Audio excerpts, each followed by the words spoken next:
Imagine waking up and then there's no social media. Like, what would you do? Like, it's a complete ban. No WhatsApp, no Instagram.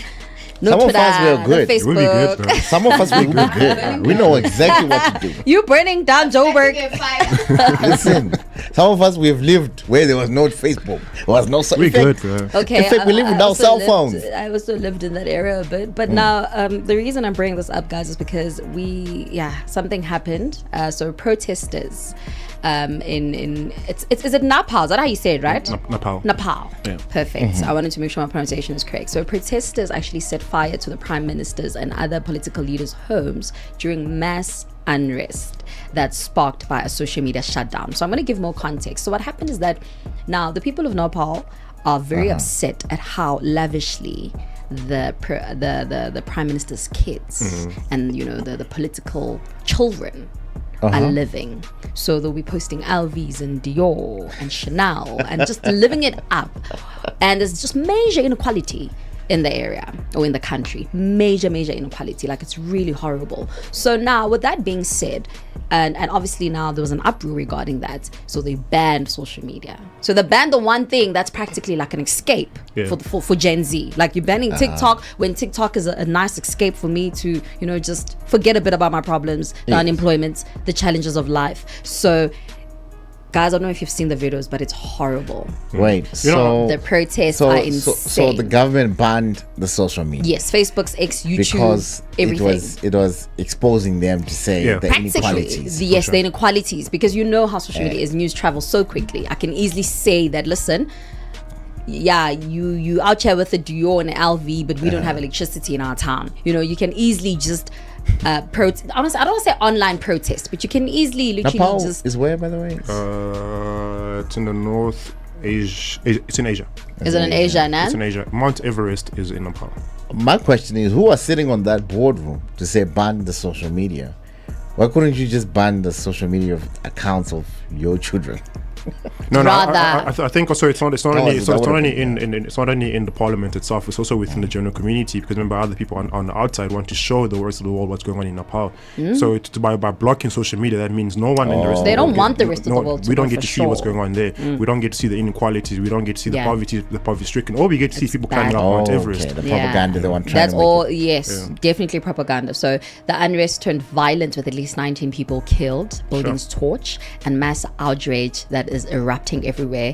I mean, when you look at the videos online, you will see a minister being beaten with a flying kick. There's another one. He got such a flying kick. My goodness. And there's another one. I think it was the Minister of Finance. He was taken to a river and beaten there, and it was setting buildings, and people have died. Others, I think it stands to be confirmed. I'm not sure, but it is alleged that one of the wives was in a building.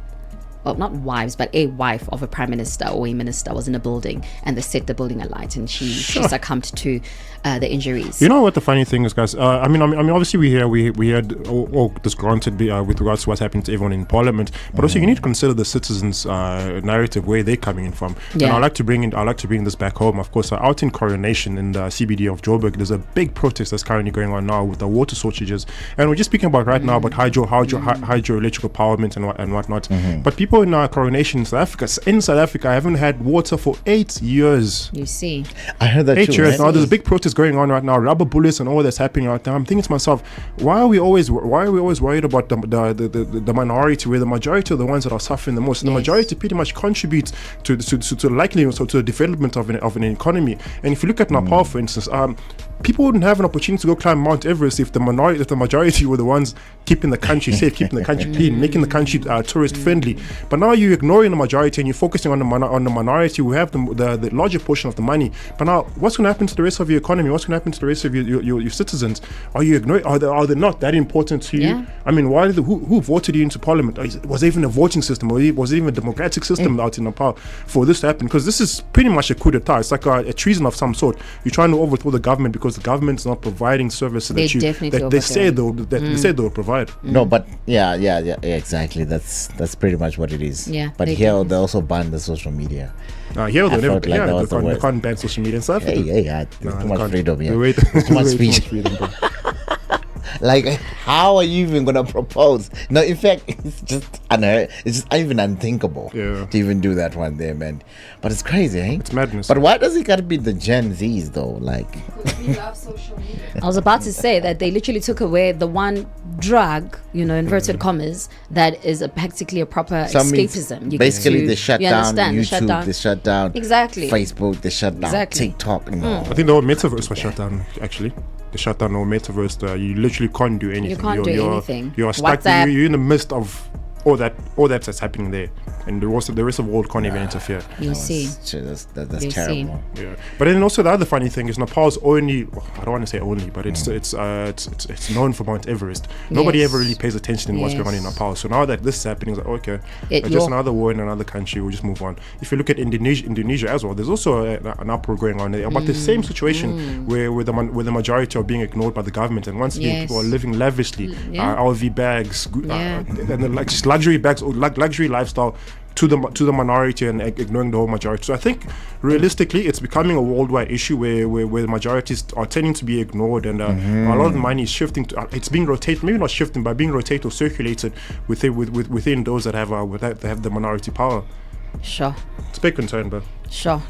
Like, lives were lost. I think this goes to show that they will. Man. It is serious. It is serious. The fact that 19 people have died already, it just goes to show that there will be consequences for action. And I think it is it is.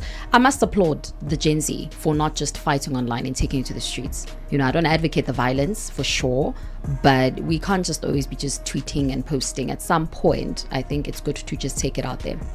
Sure. Without the violence, though. Yeah, without the violence. Now, of course, without the violence. Guys, on a more lighter note, leave the violence on the caption. No, leave it. On a more lighter note, to not digress too far from this topic. Speaking about social media, I saw this morning that Apple launched the iPhone 17. Is it? Yeah, I think I saw something like that. It was launched this morning. There's been a lot of criticism with regards to the phone with the new phone that came out. There's a smaller version, iPhone 17 Slim, that's made out of titanium. It's iPhone 17 Slim. Yeah, it's sure. So made out of titanium. There wasn't the last one made out of titanium. No, the last one was made out of aluminium. Yeah, it's iPhone 17 Pro. But now I'm just thinking to myself, Chief, I just bought a new phone now. No, not even 6 months ago. You know where your problem is? I'm not the target market. No, you have been using iPhone the rest of your life, and you used iPhone not releasing an iPhone every year. That's where your problem is. But if you're a Samsung user, you would not be complaining that they're releasing 2-3 models in a year. And then the moment you bought last month, next month they've got a new one. Like, can we even catch up, though? You see, iPhone user. So now it means that since they're releasing the 17, now you can go and afford the 12. So you go buy a 12 or a 13 and life moves. But no, others are there with my 4 cameras. Life moves. Shutter, what, zoom in. And I'm just there with my iPhone. You just budget for the 12, for the 13, and then by the time they release the 20, then you get the 17. I think iPhone users, they were just complaining because they're not used to this. They don't know. It's too consistent. It's because it's too consistent. They do this to us every year. Every 6 months, every year they do this. But other models, they've been, right? Like, they've been releasing, like, yeah, but no, it's fine when Huawei name released. It's okay, because, I mean, it's Android. It's fine. But, we can't catch up at all. Honestly, funny enough, I actually don't care to catch up. Even if I had the money, I don't care. I've been using my iPhone 11 for the longest time, and I don't even feel worried to. That's the thing with Apple phones, but it'll force you. It will force you. Once you update your software, now you force it. It'll force you. But when it forces me, I'm going to a 12 or a 13. Or you take one step at a time. I'm not gonna I'm not that worried about. As long as I can take a good picture, I'm not that worried about the features on the phone. So much we got goats of phones. I think they goated the first one. I think iPhone 8. I think they goated that one. The second one was 13. No, you can't move. If you got a 13, so it's okay. Yeah, 13 is nice. You see, I'll probably go to a 13 from here, and then I'm gonna go to a 13 when this phone is falling apart. If you could look at the back of my screen, guys, especially my camera is cracked. It's a mess. War, bro. Okay, but guys, I'm telling myself that please donate an iPhone. She really needs one. Yo, guys, you know how many times I've planned on buying it and then I buy something else.